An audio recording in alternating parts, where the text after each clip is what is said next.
ప్రాపర్టీని సమర్పిస్తున్న వారు తెలంగాణలో అతి తక్కువ ధరలలో మీరు కలలు కన్న ఇంటిని నిర్మిస్తున్న ఏకైక సంస్థ సన్షైన్ ఇన్ఫ్రా 9069069333.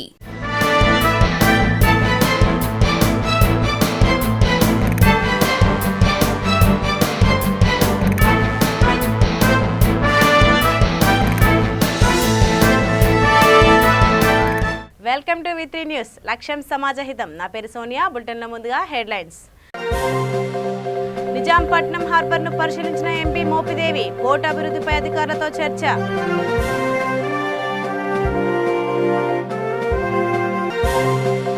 విశాఖ జిల్లాలో రెండో విడత వైఎస్ఆర్ ఆసరా. సీఎం జగన్ మహిళా పక్షపాతి అన్న ఎంపీ.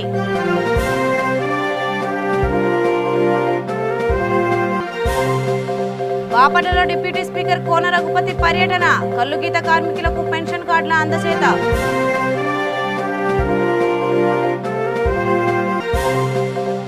విద్యుత్ రంగ సమస్యలపై ఉర్వకొండ ఎమ్మెల్యే విమర్శలు. ప్రభుత్వ తప్పిదాలకు ఈఆర్సీ తలదించుకుందని మండిపాటు. నెల్లూరులో టిడ్కో ఇళ్లను ప్రారంభించిన మంత్రులు. 18 నెలల్లో అన్ని చోట్ల ఇల్లు అందిస్తామని హామీ. ఇక వివరాల్లోకి వెళ్తే, దేశంలోనే తీర ప్రాంతం ఎక్కువగా ఉన్న రాష్ట్రాల్లో ఏపీ రెండో స్థానంలో ఉందని రాజ్యసభ సభ్యులు మోపిదేవి వెంకటరమణ అన్నారు. గుంటూరు జిల్లా నిజాంపట్నం హార్బర్ను ఆయన పరిశీలించారు. పోర్టు అభివృద్ధి కోసం భూసేకరణపై అధికారులతో మోపిదేవి చర్చించారు. సుమారు 450 కోట్ల రూపాయలతో హార్బర్ అభివృద్ధికి పనులు చేపట్టనున్నట్లు మోపిదేవి తెలిపారు. రాష్ట్రంలో విశాఖ తర్వాత అధికంగా మత్స్య సంపద ఉత్పత్తి నిజాంపట్నంలోనే జరుగుతుందన్నారు. రానున్న రోజుల్లో అతి ప్రధానమైన హార్బర్గా తీర్చిదిద్దుతామని తెలిపారు.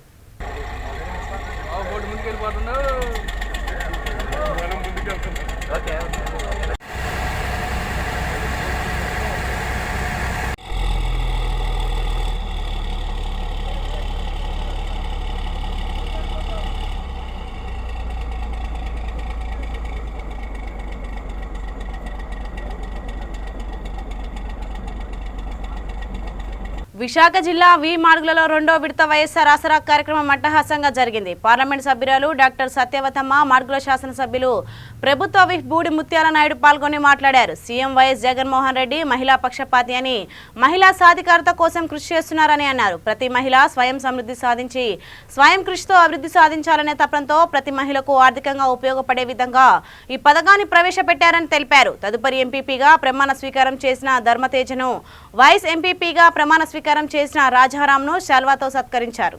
నియోజకవర్గానికి 33 కోట్లు, మరి ఇవాళ మాడుగుల మండలానికి 10 కోట్లను కూడా రిలీజ్ చేసి, మరి ప్రతి అక్క చెల్లెమ్మ కూడా మరి ఈ మొత్తంతో వాళ్ళు ఇవాళ మేము వచ్చేటప్పుడు స్టాల్స్ని కూడా విజిట్ చేసాము. ఎంతోమంది ఎంత ఆనందంగా మాకు జగనన్న ఇచ్చారు, దానితో మేము వ్యాపారం చేసుకున్నాం. మేము ఇవాళ కొంతమంది అక్కడ మేకలు చూపించారు, కొంతమంది కిరాణా సామాన్ చూపించారు, కొంత అక్క చెల్లెమ్మలు ఏంటంటే బుట్టలు, అల్లికలు, కొంతమంది అయితే మరి క్లాత్ షాపులు, ఇలా ఎంతోమంది అన్ని నియోజకవర్గాలు ఎక్కడికి వెళ్ళినా కూడా ప్రతి ఒక్కరు చిరు వ్యాపారాలు చేసుకుని ప్రతి అక్క చెల్లెమ్మ కూడా నేను ఆర్థికంగా నా కాళ్ళ మీద నేను ఎదుగుతున్నాను, నా కుటుంబానికి ఒక భరోసా ఇస్తున్నానన్న ఆనందం అయితే ప్రతి అక్క చెల్లెమ్మ కళ్ళల్లో కనిపిస్తుంది. అదే మన జగన్మోహన్ రెడ్డి గారికి దీవెన. అదే భవిష్యత్తులో కూడా మరి ఆయనకి మళ్ళీ కూడా జగన్మోహన్ రెడ్డి గారే ముఖ్యమంత్రిగా ఉండాలని ప్రతి అక్క చెల్లెమ్మ కూడా మరి వాళ్ళ హృదయ లోతుల్లో నుండి మరి ఆయనకి ఇచ్చే ఆశీర్వాదం, దానికోసమే మన జగన్మోహన్ రెడ్డి గారి ప్రభుత్వం పనిచేస్తుందని చెప్పి మరి వేదిక మీద ప్రజాప్రతినిధులుగా మరి మేము చెప్పడానికి ఎంతో సంతోషిస్తున్నాము. ముఖ్యంగా మహిళలకి ఒక అమ్మఒడి పథకం, ప్రతి నిరుపేద అక్క చెల్లెమ్మ కూడా తన బిడ్డని పెద్ద చదువులు చదివించుకోవడానికి, అలాగే ఉన్నత చదువులు చదవడానికి విద్యా దీవెన, వసతి దీవెన, ఇలాగ చదువులకి మళ్ళీ నాడు నేడు కార్యక్రమంలో ఇవాళ ఏ ప్రభుత్వ పాఠశాల వెళ్ళినా పిల్లలు స్కూల్కి వెళ్ళేలాగా అంత చక్కటి హంగులతో కార్పొరేట్ పాఠశాలలకు ధీటుగా ప్రభుత్వ పాఠశాలలు.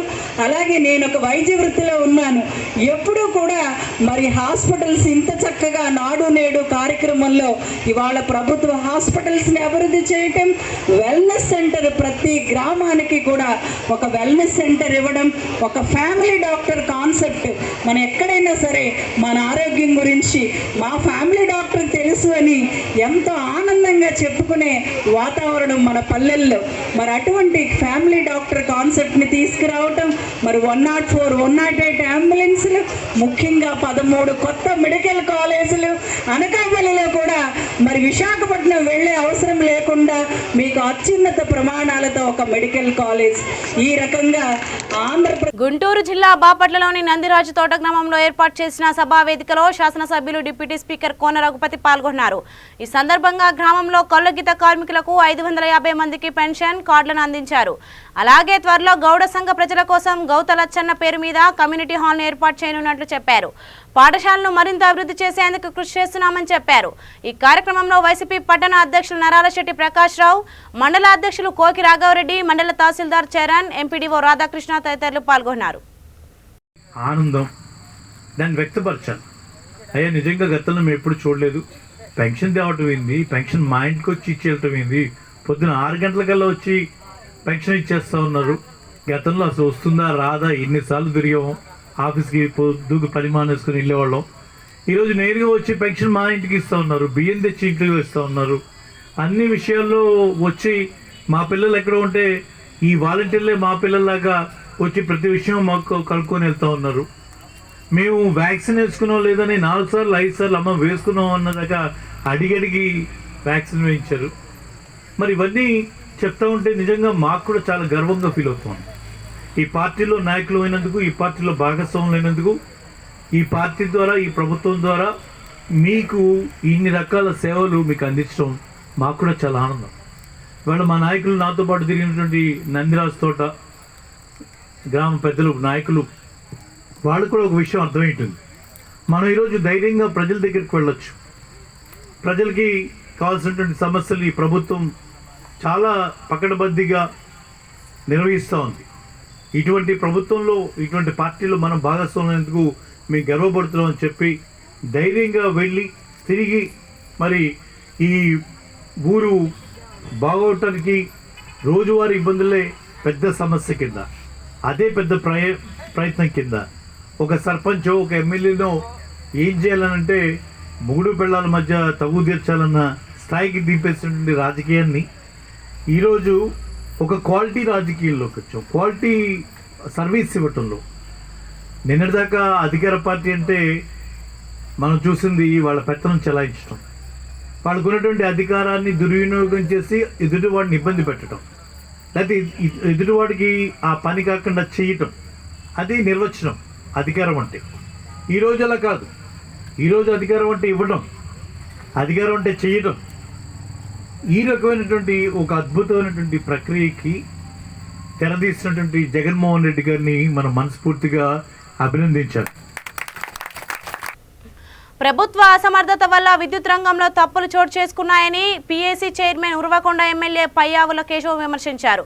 అనంతపురం నగరంలోని ఎమ్మెల్యే నివాసంలో ఏర్పాటు చేసిన మీడియా సమావేశంలో ఆయన మాట్లాడుతూ రాయలసీమ పవర్ ప్లాంట్ను మూసివేశారని అన్నారు. అత్యధిక ధరలకు బయట నుంచి కొనుగోలు చేయడం ఎవరిది తప్పు, బయట నుంచి అత్యధిక ధరలకు విద్యుత్తును కొనడం ఎవరిది తప్పు అని ప్రశ్నించారు. ప్రభుత్వ తప్పిదాలకు ఈఆర్సీ తలదించుకునే పరిస్థితి వచ్చిందన్నారు. ప్రభుత్వం చెల్లించాల్సిన బకాయిలపై ఈఆర్సీ ఎందుకు మాట్లాడడం లేదని ప్రశ్నించారు. ఇచ్చిన ఆదేశాలను, జీవోలను విత్డ్రా చేయాలని డిమాండ్ చేశారు. ప్రతి సంవత్సరం మీ ఖర్చులన్నీ లెక్కేసి మాకు ఇన్ని ఖర్చులు అయితే కాబట్టి మాకు ఇంత ధరనివ్వండి అని చెప్పి ఈఆర్సీతో అప్రూవ్ చేసుకుని మీరు మా దగ్గర పూర్తి స్థాయిలో వసూలు చేసిన తర్వాత మీకు అప్పులు ఎందుకు వస్తున్నాయి? మీ అసమర్థ విధానం వల్ల. ఇక్కడ ఉన్నటువంటి పవర్ ప్లాంట్లను మీరు మూసేస్తున్నారు.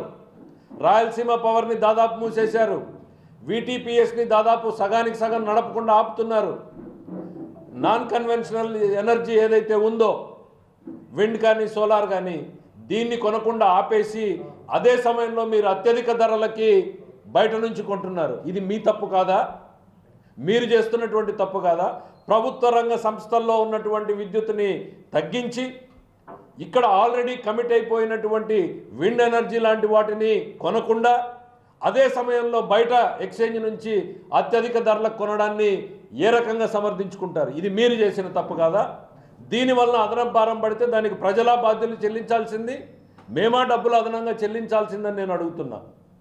ప్రభుత్వం ఈరోజు మీరు బకాయిలు, సబ్సిడీలు మాట్లాడుతూ ఉన్నాం. మనకి ప్రభుత్వం నుంచి డిస్కామ్లకు రావాల్సినటువంటిది 12,000 కోట్ల రూపాయలు ఉంది. ప్రజల మీద దాడి చేసి కేసులు పెట్టి డబ్బులు వసూలు చేసే ముందు చట్టం ప్రకారం ప్రభుత్వం దగ్గర నుంచి వసూలు చేయండి 12,000 కోట్ల రూపాయలు. ఒక్క రూపాయి కూడా అదనంగా ఇవ్వాల్సి రాదు. తిరిగి కన్జ్యూమర్లకి మీరు ఏదైతే పదం ట్రూ అప్ అని వాడుతున్నారో, చట్టంలో లేని పదాన్ని మీరు వాడి ఈరోజు బిల్లులు బాదుతున్నారు.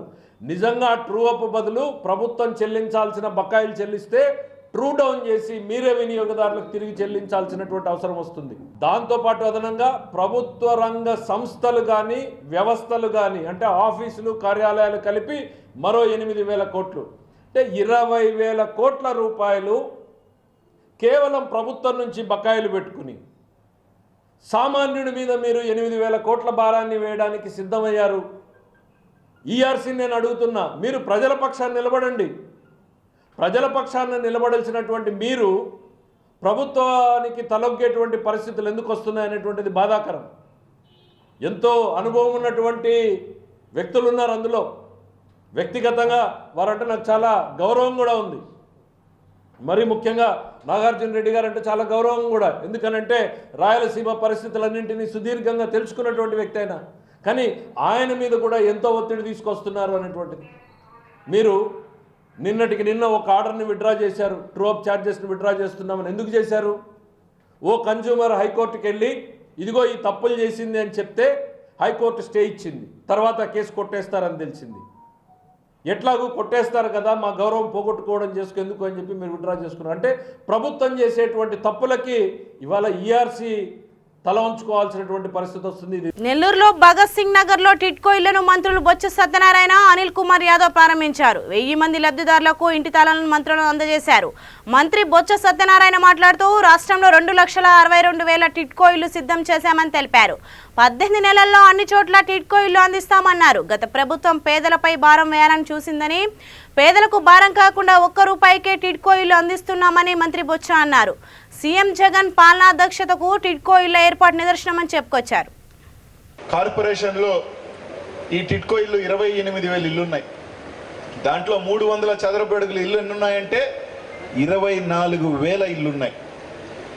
ఈరోజు మీ అందరు కూడా గుర్తుపెట్టుకోవాల్సింది ఒకటే, గత ప్రభుత్వం 300 చదరపు అడుగుల ఇల్లు మీ మీద అప్పు ఎంత వేసింది అంటే 2,65,000 రూపాయలు. మీరు ఈరాల పాటు నెల తిరగంగానే 2,700 మనం తిన్నా తినకపోయినా నేరుగా బ్యాంక్కి కట్టుకోవాల్సిన పరిస్థితి ఉండేది. ఆ 300 చదరపు అడుగుల ఇల్లుకి ఎవరు కూడా ఆ 2,65,000 కట్టాల్సిన అవసరం లేదు. పూర్తిగా కూడా మాఫీ చేసి కేవలం రూపాయికే ప్రతి ఒక్క కుటుంబానికి ఇల్లు ఇవ్వాలని చెప్పి సంకల్పం తీసుకోవడం జరిగింది. కోరుకున్నట్టుగా మీరు నెలకి 2,700 రూపాయలు కట్టాలి అంటే 1వ తారీఖు తలకే మనం తిన్నా తినకపోయినా బ్యాంకులో 2,700 కట్టాలి. కట్టకపోతే ఒక 500 పెనాల్టీ లేదా 1000 పెనాల్టీ. ఒక 3 నెలలు కట్టకపోతే నేరుగా వచ్చి మన ఇల్లు తీసేసుకునే పరిస్థితి ఉన్నది. అలా ఉండకూడదు అని చెప్పి ఈరోజు 2 సంవత్సరాలలో ఈరోజు ప్రభుత్వం మీద పడుతున్న భారం ఆ 2,65,000 రూపాయలు. దాదాపు 2 లక్షల కుటుంబాలకి ప్రభుత్వ భారం ఎంత అంటే దాదాపు 7,000 కోట్ల రూపాయలు ఈరోజు ప్రభుత్వం దాన్ని చెల్లించాల్సిన పరిస్థితి ఉంది. 2,000 తీసుకున్నారు. చాలా మంది బ్యాంకుల్లో సంతకాలు పెట్టున్నారు. కొంతమందికి అయితే బ్యాంకులో డబ్బులు పట్టుకుంటా ఉన్నారు కూడా నెల నెల. ఆ డబ్బులు కూడా ప్రభుత్వం వెనక్కి ఇచ్చే కార్యక్రమం చేస్తుందని చెప్పి మీ అందరికీ కూడా తెలియజేస్తున్నా. ఈ ప్రభుత్వం మన ముఖ్యమంత్రి జగన్మోహన్ రెడ్డి గారు ఆ 7,000 కోట్ల రూపాయలు భారం తీసుకొని కట్టి ఈరోజు మీ అందరికి ఇల్లు ఇచ్చే క్రమంలో కొద్దిగా ఆలస్యమైందే తప్ప ఈరోజు ప్రతి ఒక్కరికి కూడా ఈరోజు రాష్ట్రంలో 2,70,000లో దాదాపు 300 ఇల్లు, 300 చదరపు అడుగుల ఇల్లు 2 లక్షల పైచీలకు మంది ఉన్నారు. ఇంతమందికి ఉచితంగా ఇవ్వాలని ఒక దీంతో 1.5 సంవత్సరం పాటు మనకి, ఎందుకంటే 7,000 కోట్లు బ్యాంకులకు కట్టి మీ తరఫున ఇచ్చే కార్యక్రమం చేశారు. ఇలాంటి కార్యక్రమాన్ని మీరు సద్వినియోగం చేసుకోవాలని కోరుతున్నప్పుడే గోప్రవేశం చేస్తాం. దగ్గరుండి ఆ దేవుడికి మరి దీపం వెలిగించి ధనం పెట్టుకుని ఆ ఇంట్లో గృహప్రవేశం చేసింది. అమ్మతో పాటు అడిగాను, అమ్మ ఈ అమ్మ ఎవరో అడిగాను, నా ఆడపరచండి అని చెప్పి. అంటే ఇంట్లో ఎంత సంతోషంగా ఇంట్లో గృహప్రవేశం చేసుకొని ఆడపరిచయం పిలుచుకొని ఇంట్లో చేస్తున్నారో విషయాన్ని చేస్తున్నాను. ఇవాళ 300 ఈ ఇల్లు వచ్చి ఎప్పుడో మేము గొప్పగా కట్టామని అన్నారు. చంద్రబాబు నాయుడు గారు తెలుగుదేశం పార్టీ నాయకులకి మనవి చేస్తున్నాను. మీరు తెచ్చారు టెక్నాలజీ, ఎందుకు తెచ్చారు? షేర్వాల్ టెక్నాలజీ దేనికి తెచ్చారు? 6 నెలల్లో సంవత్సరం లోపల ఇల్లు కట్టేయాలి, పేదలకు అందించాలని చెప్పి 5 లక్షల ఇల్లు వచ్చి గవర్నమెంట్ నుంచి శాంక్షన్ తీసుకొచ్చి 3,60,40,000 ఇల్లు వచ్చి మీరు వచ్చి దానికి టెండర్లు పిలిచి 2,62,000 ఇల్లుని ప్రారంభించి వివిధ దశల్లో వదిలి వెళ్ళిపోయారు. ఆ రోజు ఈరోజు పేదవాడికి ఇస్తున్న ఇల్లు అమ్మ ఇవాళ ఆనందంగా గ్రూపైజ్ చేసిన ఇల్లుకి ఇందా మా అన్నయ్య చెప్పినట్టు 2,65,000 రూపాయలు బ్యాంక్ అప్పుతో మీరు ఇచ్చారు ఆ రోజు. ఈరోజు జగన్మోహన్ రెడ్డి గారు ఆ పేదరాళ్ళకి వచ్చి అప్పు ఉండకూడదు, ఎక్కడ అద్దెతో తెచ్చుకుంటుంది ఎక్కడ అద్దె తీరుస్తుంది అనే ఉద్దేశంతో దాన్ని 1 రూపాయికే ఆ అమ్మకి ఈ ఇల్లుని వచ్చి ఇచ్చాం. ఇంత ఇవ్వడమే కాదు, రేపు మా అధికారులు ఆ అమ్మ పేరుని అది సేల్ డీడ్ రిజిస్ట్రేషన్ కూడా చేసి కూడా ఆ అమ్మకి ఇస్తారు. కష్టానికి సుఖానికి ఆ అమ్మకు వచ్చి ఒక ఆస్తిగా ఉండాలనేది జగన్మోహన్ రెడ్డి గారి నిర్ణయం. ఆ నిర్ణయం కూడా చేస్తున్నాం. ఎప్పుడు కూడా మన రాష్ట్ర చరిత్రలో ఎప్పుడైనా జరగలే. నేను కూడా 10 సంవత్సరాలు రాజశేఖర మంత్రిగా ఉన్నప్పుడు మంత్రిగా ఉన్నాను. మేము ఇల్లు ఇచ్చాం, మేము పట్టాలు ఇచ్చాం. ఇది ఆనవాయితీగా రాష్ట్ర ప్రభుత్వాల్లో వస్తున్న నిర్ణయాలు. మీ సొంతంగా మీకు ఒక ఆస్తిని మీ పేరుని రిజిస్టర్ చేసి ఇచ్చిన ప్రభుత్వం ఏదైనా ఉందంటే అది జగన్మోహన్ రెడ్డి నాయకత్వంలో ఉన్న ఈ వైఎస్ఆర్సీపీ పార్టీ ప్రభుత్వం అని చెప్పి మనం చేస్తున్నాం. చిత్తూరు జిల్లా నిండ్ర మండలంలో ఎమ్మెల్యే ఆర్కే రోజా వైఎస్ఆర్ రాజశేఖర రెడ్డి విగ్రహానికి పూలమాల వేసి నివాళులర్పించారు. పరిషత్ అధ్యక్ష ఉపాధ్యక్ష ఎన్నికలు విజయవంతంగా ముగిసిన కారణంగా నియోజకవర్గ పార్టీ నాయకులతో కలిసి మండల పరిషత్ కార్యాలయం నుండి వైఎస్ఆర్ విగ్రహం వరకు ర్యాలీగా వచ్చి నివాళులర్పించారు. తదుపరి నూతనంగా ఎన్నికైన MPP Deepa, vice MPP Durgadevi, co option number Anil Kumar కు ఎమ్మెల్యే అభినందనలు తెలిపారు. రాష్ట్ర వ్యాప్తంగా గత నెల 24-25 ఎంపీపీ వైస్ ఎంపీపీ ఎన్నికలు జరగాల్సి ఉంది. కొన్ని కారణాల వల్ల, కొన్ని కమ్యూనికేషన్ గ్యాప్స్ వల్ల మరి అది పోస్ట్పోన్ అయ్యి ఈరోజు ఎన్నికలు జరగటం. సో అందరూ కూడా జగన్ గారి ఆదేశాలను గౌరవించి ఈరోజు ఎంపీపీని అలాగే వైస్ ఎంపీపీని ఎన్నుకున్న ప్రతి ఒక్కరికి నేను మనస్ఫూర్తిగా కృతజ్ఞతలు తెలియజేస్తున్నాను. ఎందుకంటే ఈ రాష్ట్ర వ్యాప్తంగా ఈ దేశంలో ఏ రాష్ట్రంలో ఎక్కడా జరగనటువంటి విధంగా ఒక్క జగన్మోహన్ రెడ్డి గారిని చూసి ఆయన సుపరిపాలన చూసి ఓటేశారు. అలాంటప్పుడు వైఎస్ఆర్సీపీ తరఫున గెలిచిన ప్రతి ఎంపీటీసీ కూడా జగన్ గారి ఆదేశాలు, పార్టీ ఆదేశాలకు అనుగుణంగానే ఎంపీపీ వైస్ ఎంపీపీని ఎన్నుకోవాలి అని నిర్ణయించడం జరిగింది. ఆ నిర్ణయం ప్రకారమే ఈరోజు ఎంపీపీ విశాఖ ఇందిరాగాంధీ జంతు ప్రదర్శనశాలలో ప్రపంచ వన్యప్రాణుల వారోత్సవాలు ఘనంగా ముగిశాయి. అటు విశాఖ అధికారులు C Rammohan Rao, Anant Shankar, zoo curator doctor Nandari Salaria, neurologist doctor Rajesh ముగింపు ఉత్సవాల్లో పాల్గొని వన్యప్రాణుల ఆవశ్యకత, వాటి పట్ల ప్రతి ఒక్కరూ పాటించాల్సిన బాధ్యతలను వివరించారు. జిరాఫీ, తెల్ల పులుల సంరక్షణ బాధ్యత తీసుకున్న వారిని సత్కరించారు. అనంతరం వివిధ పాఠశాలలు, కళాశాలల నుంచి వచ్చిన విద్యార్థులకు వన్యప్రాణుల ప్రాముఖ్యతను వివరించారు. నమస్కారం అండి. ఈరోజు మనం వ్యాలిడిటీ ప్రోగ్రామ్ చేస్తున్నాము. వైల్డ్ లైఫ్ వీక్ 2 అక్టోబర్ మీ అందరికీ తెలుసు, మనం మొదలు పెట్టడం జరిగింది మన కన్జర్వేటర్ గారి ప్రెసెన్స్లో. అలాగే మొత్తం వారం మనం చాలా ప్రోగ్రామ్స్, రకరకాలుగా ప్రోగ్రామ్స్ చేయడం జరిగింది. దాంట్లో పిల్లలు కానీ పెద్దవాళ్ళు కానీ అందరూ పార్టిసిపేట్ బాగానే చేశారు. సో చాలా మంచి రెస్పాన్స్ మనకి వచ్చింది. లాస్ట్ ఇయర్ మనం అంతా ఆన్లైన్ ప్రోగ్రామ్స్ పెట్టడం జరిగింది. సో ఈసారి కొద్దిగా కరోనా సిచ్యువేషన్ కొద్దిగా కంట్రోల్లో ఉంది కాబట్టి మనం offline programs with physical distancing norms జాగ్రత్తగా పెట్టుకొని ఈ అరేంజ్ చేయడం జరిగింది. సో బేసికలీ చాలా మంచి రెస్పాన్స్ మనకి అందరి దగ్గర నుంచి వచ్చింది. సారీ, మెయిన్ వైజాగ్ అండి, బికాజ్ లోకల్ కదా, వేరే జిల్లా నుంచి రావడానికి కష్టం కదా పిల్లల కోసం. సో బట్ వైజాగ్ నుంచి అయితే మనకి చాలా మంచి రెస్పాన్స్ వచ్చింది. చాలా కాలేజెస్, స్కూల్స్, ఈవెన్ పేరెంట్స్ కూడా చాలా ఉత్సాహంగా అందరూ భాగీదారీ అయ్యారు. So not only this thing, అంటే ఎన్జిఓస్ కూడా మనతో పాటు చాలా కోఆపరేట్ చేశారు ఎంత ఫంక్షన్లో. లాస్ట్లో నిన్న మనకి వైల్డ్ లైఫ్ రన్ జరిగింది. దాంట్లో కూడా డిఫరెంట్ ఏజ్ గ్రూప్స్లో, అంటే 60 above 50 above ఉన్న వాళ్ళు కూడా, ఈవెన్ 5 years ఏజ్ ఉన్న వాళ్ళు కూడా వచ్చారు. సో చాలా మంచిగా ఇవన్నీ ప్రోగ్రామ్ జరిగాయి. మన కన్జర్వేటర్ గారు మనకు మొత్తం వారం అంతా ఎంకరేజ్మెంట్ ఇచ్చి ఉన్నారు. మన టీం అంతా ఎంకరేజ్గా చేశారంతా. సో మీ అందరూ కూడా చాలా మనకి కోఆపరేట్ చేశారు. సో మీడియా వాళ్ళకి కూడా మంచి మన దగ్గర అంతా కవరేజ్ మంచిగా చేశారు కాబట్టి పబ్లిక్కి మంచిగా మెసేజ్ వెళ్ళింది. సో బేసికల్గా ఏంటంటే అవగాహన క్రియేట్ చేసుకోవడం కోసం ఈ అంతా ప్రోగ్రామ్ జరుగుతున్నాయి. సో అదే నా ఆబ్జెక్టివ్. సో అందరికీ భాగదారి అంటారు. సో దాని ప్రకారంగా మనం అందరికీ భాగీదారి నేచర్ సంరక్షణ కానీ, ప్రకృతి సంరక్షణ కానీ, అడవి జంతువుల సంరక్షణ. సో దాంతో ఇదే message. Thank you. Today in Vizag Zoo, that is the concluding program of the Wildlife Week celebrations. We are celebrating the 67th Wildlife Week. State level functions. We have conducted a lot of this campaign to build partnership with the people to protect our wildlife and forest. And a lot of children have participated encouragingly with their parents. And we have given awards to the children and to make them much better citizens to serve the environment. Guntur జిల్లా చిలకలూరిపేట పట్టణంలో వైఎస్ఆర్ ఆసరా 2వ విడత చెక్కుల పంపిణీ కార్యక్రమం జరిగింది. MLA విడుదల రజని 1319 స్వయం సహాయక సంఘాలకు ఈ పథకం ద్వారా 10,86,788 రూపాయల చెక్కులను అందజేశారు. ముఖ్యమంత్రి జగన్ పాదయాత్రలో ప్రజల కష్టాలు చూశారని, వారు కష్టాల నుండి బయటపడాలని, ఆర్థికంగా నిలదొక్కుకోవాలనే ఉద్దేశంతో ముఖ్యమంత్రి పనిచేస్తున్నారని అన్నారు. ఈ కార్యక్రమంలో municipal chairman Rafani, commissioner Ravindra, municipal అధికారులు, పార్టీ నాయకులు తదితరులు పాల్గొన్నారు. మాత్రమే పిల్లల చదువులు కూడా అంతంత మాత్రంగానే ఉంటాయిలే అన్నట్టుగా ఉంటుంది.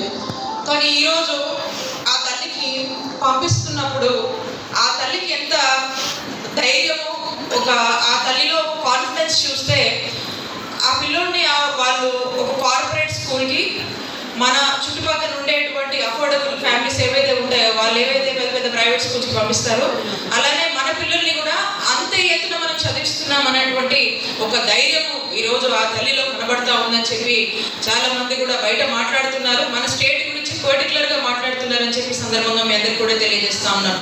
అంతేకాదు స్కూల్ వాతావరణాలు కూడా చూస్తూ ఉన్నారు మీరు. కాబట్టి ఇలా ఏది తీసుకున్నా కూడా ఇవన్నీ ఎందుకు చేస్తున్నారు మన ముఖ్యమంత్రి గారు? ఇవన్నీ ఎందుకు చేస్తున్నారు? ఇవన్నీ ఎందుకు చేస్తున్నారంటే ఈ రాష్ట్రం బాగుండాలి. రాష్ట్ర సంక్షేమ పథకాన్ని కూడా మీకు ఇచ్చినప్పుడు చాలా గర్వంగా ఫీల్ అవుతూ ఉంటాం. ఎందుకంటే ఆ రోజు ఆ ఒక్క మేనిఫెస్టోనే మేము ఎంతో పవిత్రంగా భావించి ఆ మేనిఫెస్టోనే మీ అందరిలోకి కూడా తీసుకురావడం జరిగింది. ప్రతి వార్డుకు వచ్చినప్పుడు, ప్రతి గ్రామానికి వచ్చినప్పుడు, ప్రతి అవ్వకి, తాతకి, అన్నకి, అక్కకి అందరికీ కూడా ఇచ్చినటువంటి భరోసానే ఆ నవరత్నాల మేనిఫెస్టో. ఆ రోజు చెప్పాం మేము అధికారంలోకి వస్తే అమ్మఒడి పథకం ఇస్తామని చెప్పాము. మేము అధికారంలోకి వస్తే మేము ఫీ రియంబర్స్మెంట్ చేస్తామని చెప్పాము. ప్రతి ఒక్కరికి ఆరోగ్యశ్రీ ఇస్తామని చెప్పాము. పిల్లలందరూ చదువుకునేందుకు ఒక మెరుగైన ఒక విద్యా వ్యవస్థ ఈరోజు ఏదైతే నడుస్తూ ఉందో అవన్నిట్లో మనం అమ్మఒడిని బాగా చెప్పుకున్నాం. ఈరోజు చూస్తే మీకు ఎన్ని వస్తున్నాయి? అమ్మఒడితో పాటు ఏమేమి వస్తున్నాయి పిల్లలకి? గుంటూరు జిల్లా చిలకలూరిపేట మండలం నాదెండ్ల 1వ గ్రామ సచివాలయం పరిధిలో పనిచేస్తున్న వాలంటీర్ను ఎంపీటీసీ గుడికందుల ఎల్లారావు కొన్ని రోజులుగా వేధింపులకు గురి చేస్తున్నారు. ఈ మేరకు బాధితురాలు ఓ వీడియో ద్వారా ముఖ్యమంత్రికి తన గోడు విన్నవించుకుంది. టీటీసీ పూర్తి చేసుకునే డీఎస్పీ పరీక్షకు సిద్ధమవుతున్నానని, వచ్చిన 5,000 రూపాయలతో తల్లిదండ్రులపై భారం వేయకుండా ఉద్యోగ ప్రయత్నాల్లో ఉన్నట్లు బాధితురాలు చెప్పుకొచ్చింది. తాను దళిత వర్గానికి చెందిన అమ్మాయినని, తన స్థానంలో ఎంపీటీసీ గుడికందుల ఎల్లారావు తన ప్రియురాలి కుమార్తెను నియమించేందుకే వేధింపులకు పాల్పడుతున్నట్లు వాపోయింది. తనకు న్యాయం చేయాలని ఎంపీటీసీ గడికందుల ఎల్లారావు వేధింపుల కుట్రల నుండి తనను కాపాడాలని ముఖ్యమంత్రిని వేడుకుంది. ముఖ్యమంత్రి జగనన్నకు నమస్కారం. నా పేరు యామిని, చెవుల యామిని. నేను గుంటూరు జిల్లా చిలకలూరిపేట నియోజకవర్గంలోని నాదెండ్ల సచివాలయం 1లో వాలంటీర్గా జాబ్ చేస్తున్నానన్న. నేను టీటీసీ చదువుకున్నాను, కంప్లీట్ చేశాను. డిఎస్సికి ప్రిపేర్ అవుతూ వాలంటీర్ జాబ్ చేసుకుంటూ ఉన్నానన్న. వాలంటీర్ జాబ్లో వచ్చే 5,000తో నేను స్టడీ మెటీరియల్ కొనుక్కొని ఇంట్లో వాళ్ళని ఇబ్బంది పెట్టకుండా నేను డిఎస్సికి ప్రిపేర్ అవుతున్నానన్న. నా పరిధిలోని నా 80 కుటుంబాలకు నేను వాలంటీర్గా సేవ చేసుకుంటూ ఉన్నానన్న. ఇదే ప్రాంతంలో 7వ వార్డులోని గుడికందుల ఎల్లారావు అనే వ్యక్తి నేను ఉద్యోగంలో జాయిన్ అయినప్పటి నుంచి నాపై ఒత్తిడి, కుట్రలు, వేధింపులు మొదలు పెట్టడం జరిగింది. ఇది 2 సంవత్సరాల నుంచి జరుగుతుందన్న. మాది చాలా పేద కుటుంబం అన్న. మేము దళిత వర్గానికి చెందిన అమ్మాయిని. నేను డిఎస్సికి ప్రిపేర్ అవుతూ నా జాబ్ నేను చేసుకుంటూ ప్రజలకు సేవ చేసుకుంటూ ఉన్నాను. నా స్థానంలో తన ప్రియురాలి కూతుర్ని పెట్టాలని, నన్ను తీసేయాలని తను మొదటి నుంచి ప్రయత్నం చేస్తున్నాడన్న. నా వర్క్ నేను చేసుకుంటూ నా మీద రిమార్క్ లేకుండా నేను జాబ్ చేసుకుంటూ ఉన్నాను. నా పరిధిలోని 80 కుటుంబాలకు ఇల్లు తిరిగి లెటర్ రాసి దొంగ సంతకాలు పెట్టించి వాళ్ళని బెదిరించి ఇళ్ల స్థలాలు రావు, పెన్షన్లు రావు అని బెదిరించి దొంగ సంతకాలు పెట్టించడం జరిగిందన్న. నాపై ఇట్లా కుట్రలు, వేధింపులు ఎంపీటీసీగా ఆ నెంబర్ అయిన దగ్గర నుంచి ఇంకా ఎక్కువయ్యాయి. గుడికందల ఎల్లారావు అనే వ్యక్తి ఎంపీటీసీ అయిన దగ్గర నుంచి నాపై కుట్రలు, వేధింపులు ఇంకా ఎక్కువైపోయాయి. దాని నుండి మీరు కాపాడాలని నేను కోరుకుంటున్నాను అన్న జగనన్న. అత్యాచారాలను అరికట్టేందుకు ప్రభుత్వం వెంటనే కఠినమైన శిక్షలు అమలు చేయాలని జనసేన పార్టీ రాష్ట్ర చేనేత వికాస విభాగం రాష్ట్ర కార్యదర్శి కాటం అశ్విని డిమాండ్ చేశారు. విశాఖ జిల్లా ఆగనంపూడిలో అత్యాచారానికి గురైన విజయనగరం జిల్లా పీకే పాలవలస గ్రామస్తురాలు కీర్తన కుటుంబ సభ్యులను జనసేన పార్టీ నాయకులు పరామర్శించారు. అత్యాచారాలకు పాల్పడుతున్న ఉన్మాదులకు సరైన రీతిలో కఠినమైన శిక్షలు అమలు చేసి చట్టాలు ప్రభుత్వం తీసుకురావాలని డిమాండ్ చేశారు. బాధిత కుటుంబానికి న్యాయం చేయాలని ఆమె కోరారు.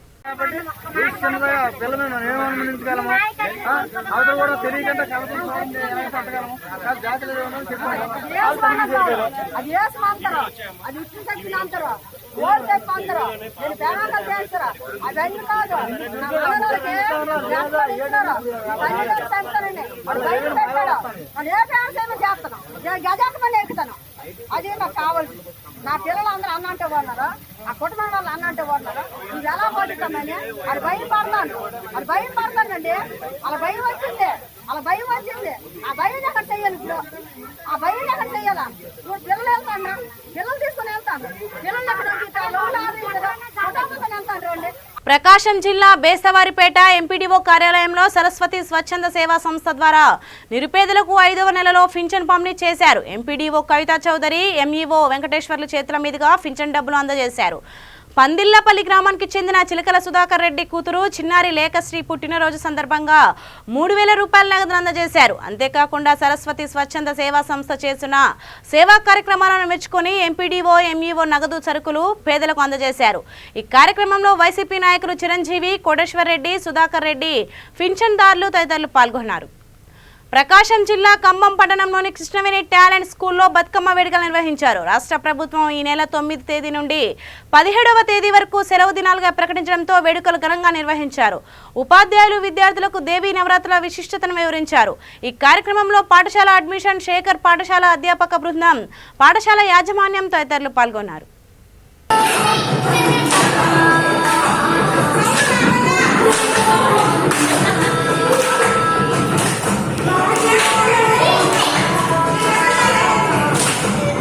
అనంతపురం జిల్లా ఇనుములపల్లి ఉన్నత పాఠశాలలో చదువుతున్న పేద విద్యార్థులకు ఆర్టీసీ స్వచ్ఛంద సంస్థ సైకిళ్లను అందజేసింది.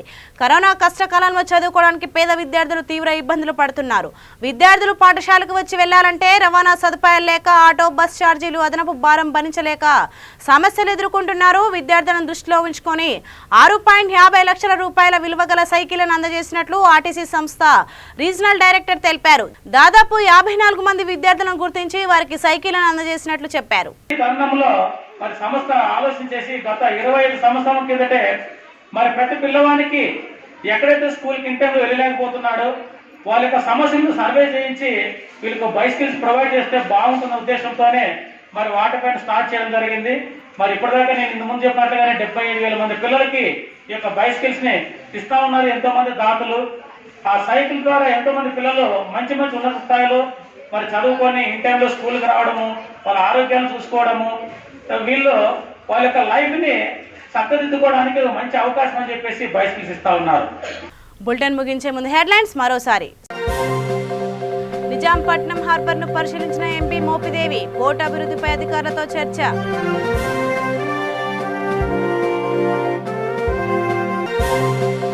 విశాఖ జిల్లాలో 2వ విడత వైఎస్ఆర్ ఆసరా, సీఎం జగన్ మహిళా పక్షపాతి అన్న ఎంపీ.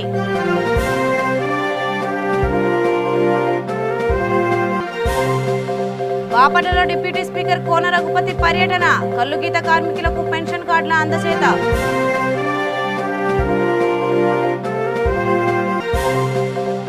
విద్యుత్ రంగ సమస్యలపై ఉర్వకొండ ఎమ్మెల్యే విమర్శలు, ప్రభుత్వ తప్పిదాలకు ఈఆర్సీ తలదించుకుందని మండిపాటు.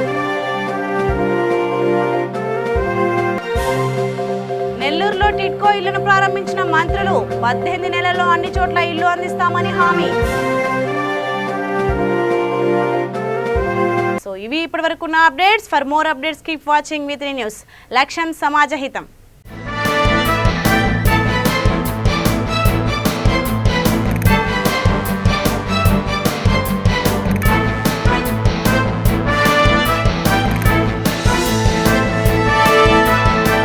ఈ బులెటిన్ ని సమర్పిస్తున్న వారు తెలంగాణలో అతి తక్కువ ధరలలో మీరు కలలు కన్న ఇంటిని నిర్మిస్తున్న ఏకైక సంస్థ సన్షైన్ ఇన్ఫ్రా 9069069333.